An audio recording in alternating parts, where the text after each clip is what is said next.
do you think it is possible that this is the last season? I would think that if this was the last season of Grey's, that it would be a whole thing about tune in for the final season of Grey's Anatomy. Going back to you and James and Ellen being the 3 OG cast members standing, have you ever thought about, or do you ever think about closing this chapter and moving on to something else? I know from a creative standpoint, there have been many like, oh, this is how the season would end. This is how the series would end conversations.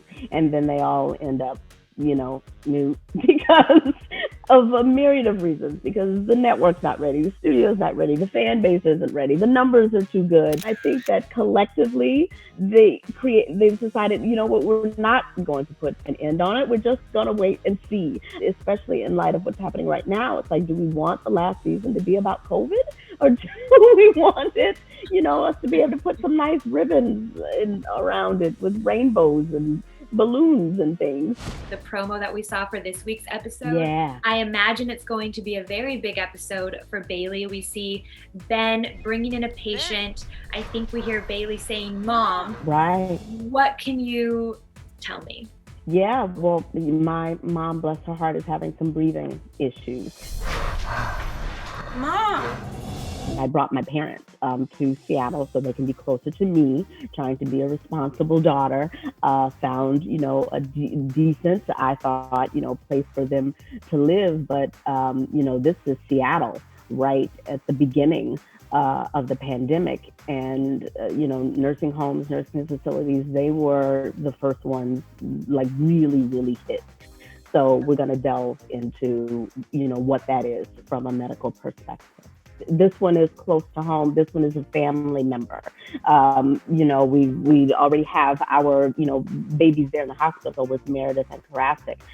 So this is another way that globally we're being affected. You did bring up a good point. I mean, yeah.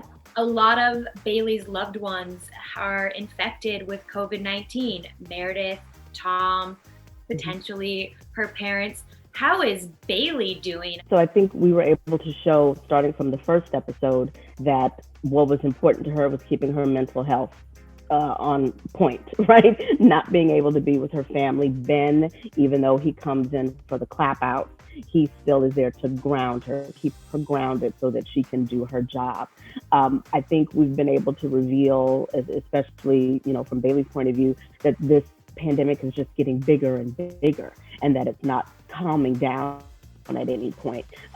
Side note, I had thought that by the time these episodes were airing, that we were going to be talking about the past. This is kind of blowing my mind as an actor, that's where we are. She's handling it, the way that Caesar surgery has to handle it. Let's talk about her and Ben for a second. I think it's one of the most steady relationships that we have on the show. What's in store for them in the next few episodes? Yeah, so they have been trying to do the right thing, right, which is to stay separated, being that they're both first responders, they're both in contact with folks that are potentially carrying the virus. Don't want to put that on their kids, but just like everybody else in the world, you get tired after a while.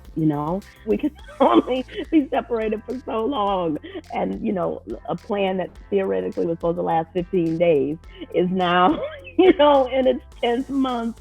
So, and that's the reality, right? For all of us out there. What do we do when that temporary plan becomes something more long term? So the short answer is I don't know yet, but I do know that it's not going to last for Ben and Bailey.